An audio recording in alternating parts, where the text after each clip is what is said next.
This is Green Africa Projects, the infrastructure shaping Africa's economic future. Over 80% of global trade moves by sea. From Shanghai to Rotterdam, from Singapore to Dubai, ports are not just logistics hubs, they are power. They determine who trades, who grows, and who connects to the world. But when we look at Africa, a different picture begins to emerge.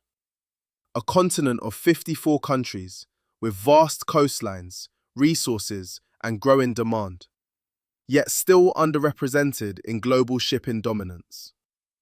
And that's where strategic ports come in.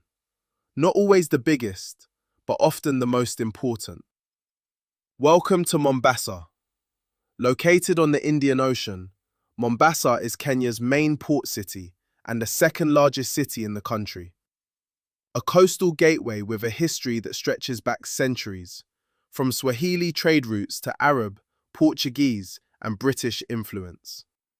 Today, it stands at the center of East Africa's economic movement. Because Mombasa is not just a Kenyan port, it is a regional lifeline. Through this port flows cargo not only for Kenya, but for Uganda, Rwanda, Burundi, South Sudan, and parts of the Democratic Republic of Congo. Landlocked economies depend on this corridor to access global markets. And the scale reflects that importance. The Port of Mombasa handles tens of millions of tons of cargo every year, making it one of the busiest ports in Africa. Container traffic continues to grow, driven by rising consumption, infrastructure development, and regional trade integration. But infrastructure doesn't stop at the port itself. The standard gauge railway, connecting Mombasa to Nairobi and beyond, has transformed inland logistics, reducing transport time, increasing efficiency, and linking the coast to the heart of East Africa. Now here's where it becomes more complex. Because when we talk about African infrastructure today, we also talk about ownership, financing, and influence. The Port of Mombasa is operated by the Kenya Ports Authority, a state-owned entity. So officially, it is Kenyan. But major infrastructure around it, including the railway, was financed through Chinese loans. And that has raised questions about debt, about control, and about long-term sovereignty. There have been persistent concerns, though never confirmed, that strategic assets like the port could be at risk if debts are not repaid. The Kenyan government has repeatedly denied this scenario, but the conversation remains. And this is not just about Kenya. It reflects a broader shift, where global powers are competing to shape Africa's infrastructure future. Yet beyond geopolitics, there is another story. Because Mombasa is not only a port, it is a city, a cultural and economic hub.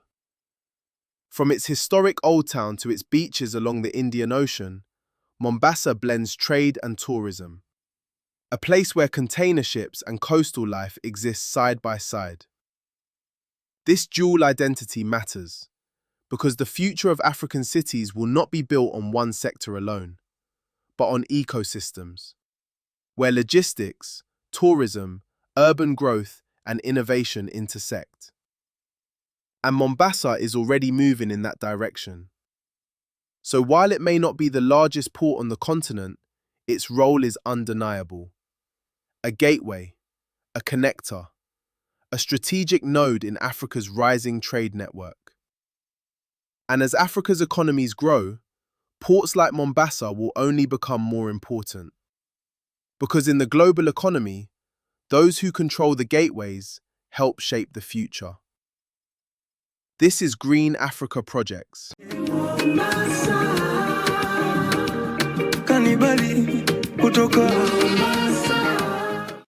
Thank you for watching Green Africa Weekly. Footage in this episode was sourced from CGTN, Reuters, Al Jazeera, DW, First Post, and others under fair use. We're here to bring a fresh perspective on Africa's green and economic development. See you next week.